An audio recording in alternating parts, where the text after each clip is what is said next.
click the record button and say, yo, what up? How's it going, man? Yeah, I'm well. I'm well. Good to hear. Good to hear. So, Deku 2, under a symbol that is not very well loved for this character, under life. How cool. Hit me with the elevator pitch. What's the deck do? So we'll start with the symbol. For the most part, I think you see this guy played on good, and he gets played as basically like an aggro combo deck, looping punches with I think it's celebrity status and pull no punches is a way to recycle punches, and that's neat. But I wanted to play this character as like a mid-range character without sacrificing the attack lineup. And if you set laser beam aside, it's literally just like a bunch of good punches that also have like the life symbol. Right. It's basically like a good punch lineup. The reason I went with life is because the defense is frankly kind of fraudulent. Like you get to just actively cheat, whether we're talking about release giving you blocks you don't deserve, rescue completed being basically permanently a -1 speed in all of your opponent's attacks, wall cling letting you half block stuff and beat out attacks completely in throws. There's just a lot of tricks in here that good decks don't get to do on defense. They have to play honestly. Right. And I've been having a lot of fun with it. I mean, I don't think it's like Momo or Asui or anything crazy, but I think he's kind of like an underrated character. That is fair. From there, what do you need doctored? What are you coming to have my help with? So, for the most part, I'm genuinely really happy with this list, and we could go over and talk about stuff as it comes up.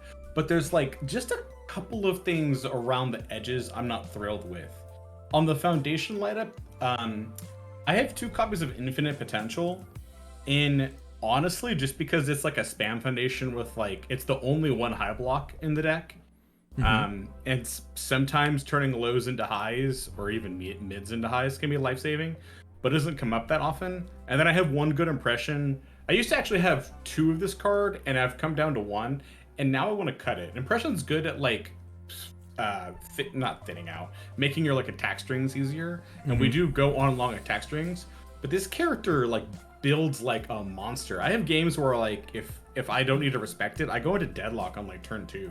If I get lucky on hitting his enhances, and I have a new training method, I build 5-on-1, and then I get a couple of hits. By the bottom of 2, I'll end up at 9 or 10 foundations, practically in deadlock right out the gate. Right. Obviously that's best case. That's best case scenario, of course. But I usually have a plethora of foundations to play with, even with release occasionally killing stuff. So I usually don't need the -1. So on the foundation front, yeah, Infinite Potential and Good Impression have been kind of medium. But otherwise, the whole lineup has been great. On the attack front, I have a love-hate relationship with Leaping Right Hook. It's great in deadlock situations. It's great as a second or third attack. It's good down the chain. I hate it as my first attack. I hate it when it's not actually that threatening. But I feel I need something to break walls for games that go longer, because sometimes that happens. But yeah, that's it. I was only really looking for, other than general feedback, there's only a couple things around the edges I wanted to poke at and work with. But for the most part, I'm really happy with everything this list is doing. Okay. And I cannot wait for mall shopping. Yeah, it's gonna be fun. Here, I added some cards to the sideboard that we get to now talk about. And we talked a little bit off stream about some of these choices, but I wanna bring them back up, right? Battle Resolve, Floating Around My Babies, both easy 0 diffs to be built in with Back Alley Haymaker. Because as we look at our difficulties, we only have release Tight-Lipped, right, as choices. Right. +3 speed on the commit the 2 feels really good. It feels good to have a lot of copies of this card. If you don't need them, you can just discard it with Midoriya and get the +1/+3. But saying making a move get +6 speed because of a setup strike just feels great. On Battle Resolve, I actually was playing Resolve, and I cut it out for Tight-Lipped because most of the time I found myself blocking or not using the speed boost, and instead using it for the block mod, and Tight-Lipped had a better block mod. Sure. But yeah, that is a card I could look back and try again. I could cut the card I could cut the one copy of looks like we already got rid of it. No, it's not bad. We can cut the one good impression and then like swap out lips and have like a playset of battle resolves. Good impression's up here now because we've moved to difficulty. Gotcha. Yeah, I lost it for a second, but I see what you did. You're good. Flutter My Baby, same type of thing as battle resolve. It's just like incremental, little extra damage. Self-sacrifice. I know that you as a player don't necessarily like this card, but I have to bring it back up again. It's a 1 low block, and that's very good. I like it. Go ahead. Sorry, go ahead. I like self-sacrifice more in other decks, but in a deck where I have both that card and release, 99% of the time I found myself releasing over using self-sacrifice. I know they're not completely mutually exclusive, and like I can use self-sacrifice to push in for damage, and I have foundations to play with, but yeah, I don't know if, at least on life, I don't know if that's like the card for him. On good, you probably want a few of them, but that's fair. Like, I'd rather be releasing people. Yeah, full disclosure, I've never played this character on life, so like I will trust you. Gift from Mom. I know you have momentum outs with Back Alley Haymaker and Setup Strike and Naval Laser Beam, technically, but saying that any of your momentum is powerful 3 feels okay. I know that I fought against Chris Smith's All Might 3, and Gift from Mom was the most. He had 4 momentum, and Gift from Mom was on his board, and I had to apathetic this card, or else I would die. So like if you can get some easy pokes with like these pretty big full power clashes or these leaping right hooks, it's gonna say that like your setup strikes are not for the 8 damage from Midoriya, but they're actually for 11 damage, 11, 8, 9, 10, yeah, 11 damage. Big. They're incredibly big. Yeah, that's a neat, like, probably one of maybe 2 at the most, but that's like a good... Could be instead of that good impressions or something, right? Like if you're not finding the strings being good, but like more pokes, this is just a better poking card. It's not that I don't find the strings being good. I do make big attack strings, but I just frequently am playing with like 13, 4. I'm heavily into Deadlock, like very quickly. I just usually have like the foundation. I just don't need the -1 basically. Fair. Like, but yeah, so that's probably a good swap. Encouraging training partner resets the speed of a thing. It says that if my releases and high value targets are working too hard, it says that I can make a block happen really easy. Maybe it's just a sideboard card. Someone with style is probably the easiest 1-for-1 switch with infinite potential. It is not a spam. It's not a 1 high block, but it actually has anti-stun play. It says that you just auto block a stun move, as well as you get to re-ready a card because we have like if I draw double Back Alley Haymaker, right, or like Back Alley Full Howling, right, I check my 5, I commit my Someone with Style, I get to ready it back up if necessary. That's probably a good pickup, yeah, for that swap out. First villain encounter, it's just good Deadlock. As a like Deadlock, they stuff 2 foundations in. It says that all your punches now get +3/+3 because of the +2 from their card pool, +1 speed, +3 damage, so +3/+3 on each of your discards. And it does technically affect your Naval Laser Beam's ranged move, although that's so few and far between.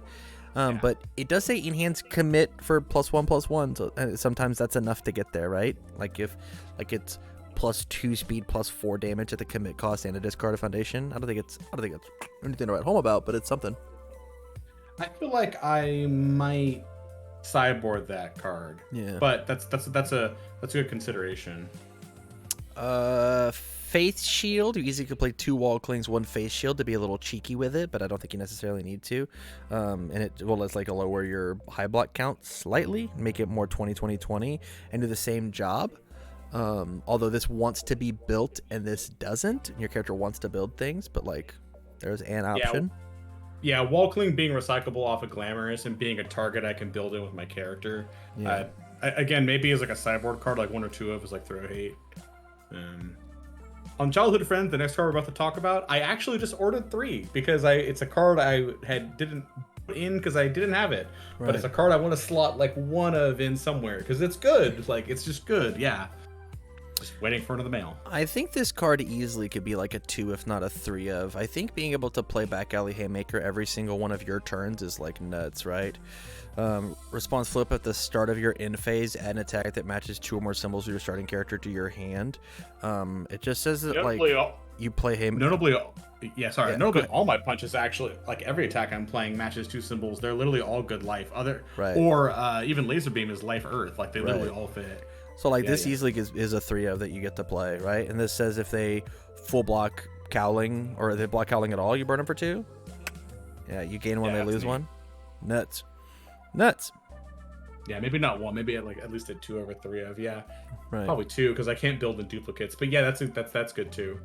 And then my last card is just aiming for number 1. It says that you get to kind of replenish your hand on their turn, which is cool. Response remove after they add any number of cards to their hand, you get to draw 2. It depends on how liberal you are with your discard ability. If you're just like discarding over and over and over again, and you go into your opponent's turn and you don't have a passing, it's kind of like an extra version of passing. But at that point, instead of for aiming, I'd probably just play a 4th passing. I pump my attacks more the later into the game that I get. Once I start like having like draw options and things like more properly established, and you know, I don't need to, I can afford to just build off my character's response mostly. Yeah, maybe. I definitely like Childhood Friends. Like I said, I ordered a few of those. Gift from Mom is actually a neat one because sometimes like I almost always keep my momentum because I have like a few outs for it, but sometimes I have like a momentum or 2 I can't spend, so doing that swap is good. Someone with style for infinite potential actually does seem like a straight upgrade. Like I lose only 1 high block mob, but a 2 high block mob's not that worse, and again, I'm usually playing with a ton of foundation, so it's like I'd be surprised if I die specifically because it has a 2 high compared to a 1 high. Because I almost never use the flip to move something up top. Just doesn't come up. My block zones are so even, and with wall clings, Miller Recycle wall, it just doesn't come up very often. I actually don't want to take out your infinite potentials only because it's a 1 diff. As I'm looking here, we've only got 1, 2, 3, 4, 6, 7, 8, 9, 10, 11, 12, 13, 14, 15, 16, 17, 18 spams, so like less than half in our 60 card deck. I'm just nervous that we're not going to be able to build enough on turn 1, turn 2 when it matters. I think afterwards, turn 3, turn 4, you're probably fine because of responding with Midoriya, right? But like, I'd be so nervous to like have a grip of 2 difficulties and be like, well, I guess I get to pray. This just like helps us guarantee build. Yeah, at the rates I'm currently at, I don't have too many issues with that, but cutting it might be like the tipping point. That's true. I think try just take out the good impression. I'm gonna put it in your sideboard so it's still on the table. Take out the good impressions for the gift from Mom and see what happens. And if that doesn't work, then just trade it out for a encouraging training partner because this card's nuts. This card's actually insane. It's just that like a lot of the things that just kill you accidentally just can't anymore. They just can't. As well as, I mean, your name is Midoriya. If like sometimes you accidentally take 5, you just gain the 1. You only took 4.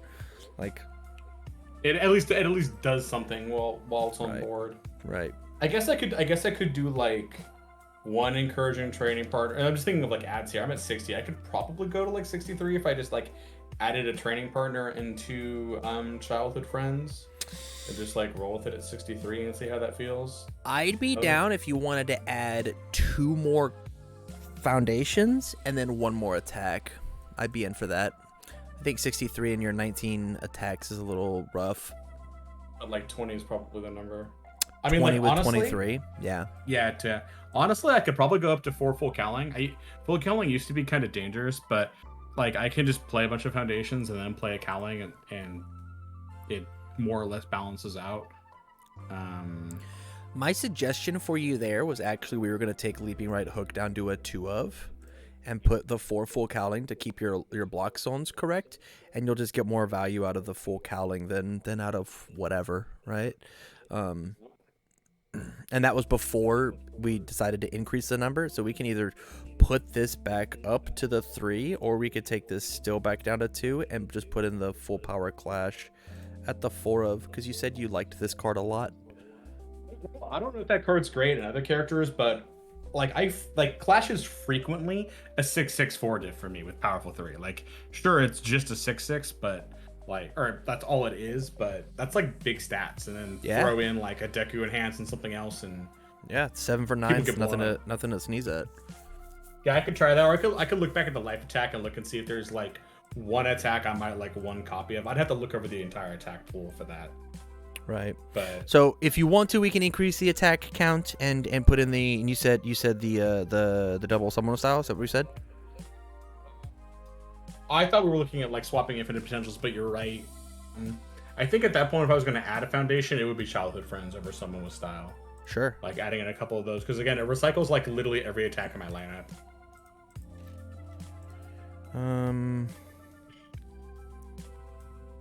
Yeah. I mean, I don't hate this. I think this looks cool. A little susceptible to cannon. A little better suited to fight.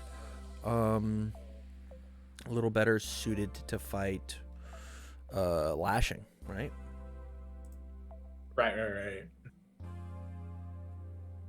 And even then, I'm only a little susceptible to cannon, thanks to clings and releases. Like, I know it's like a big fast move, and my high block zone is now my lowest, but it's like barely my lowest zone. Like, my block mods are practically even. Right. Right. Although, honestly, my medium, I think, go back down for my block zones. The mids are really like 17, because I'm like almost never playing or blocking with any needs necessary. It like doesn't have a block mod. But what this actually means is you're not playing a 63 card deck, you're playing a 59 card deck. Because you just use this ability on Midoriya. On your opponent's turn, you still get to draw the card. I've done that many times, just to cycle. Yeah. In which case, maybe I add one gift from mom to bump my mid block zone. Oh no, we already have one gift from mom. Yeah, we do the one gift from mom. We took out the whatever. Yeah, I was gonna say maybe add like just 1 second. Sorry, maybe add like one more mid block somewhere. I don't know. I'll poke at it. This is a good start. I love it. Love it. All right, man. Thank you, Tam. You're very, very welcome. I'm excited to play against the deck. It's gonna be cool. Yeah, we'll have to play it sometime. For sure. Late. Right. Peace.